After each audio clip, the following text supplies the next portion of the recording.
В Усть-Куломском районе ученые из Норвегии Валерия и Тургьерцены в январе следующего года откроют свою бизнес-школу. Главная цель их визита в Коми – изучить на нашей территории некоторые социологические процессы, углубляясь при этом в местную культуру и обычаи. Максим Васильев подробнее.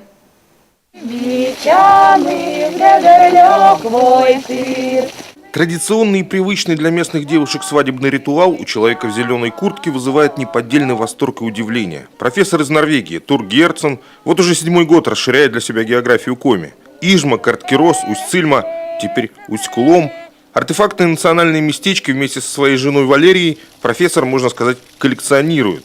Вот и на этот раз гости не удержались и приобщились к местному обряду всей семьей. Этот источник, расположенный аккурат между селами Большая и Малая Кужба Усть-Куломского района, местные жители считают волшебным. По поверьям, девушка, которая хочет выйти замуж, должна опоить своего суженого именно водой из этого источника.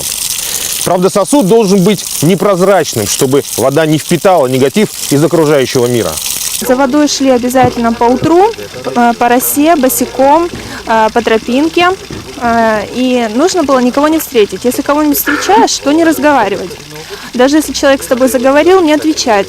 Говорили, что бес путает. Впрочем, изучение ритуалов и обрядов для ученых из Скандинавии не главное. Социологи из страны викингов намерены открыть выездной филиал своей бизнес-школы и провести в сельских районах несколько так называемых семинаров развития. В общем, мотивировать сельчан на самозанятость.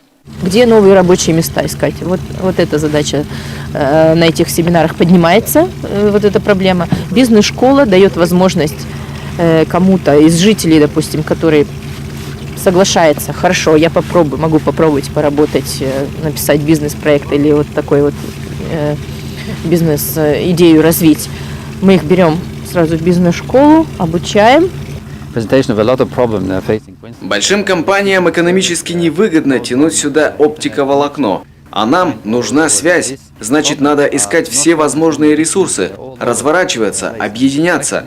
Какие-то проекты подавать на гранты, чтобы создать устойчивые сельские территории, чтобы мы максимально самостоятельно могли решать проблемы. Впрочем, нынешний визит в Усть-Куломский район для норвежского исследователя лишь ознакомительный. Вплотную работать с населением скандинавские ученые начнут в январе следующего года. Максим Васильев, Василий Янин, телеканал Юрган, Усть-Куломский район.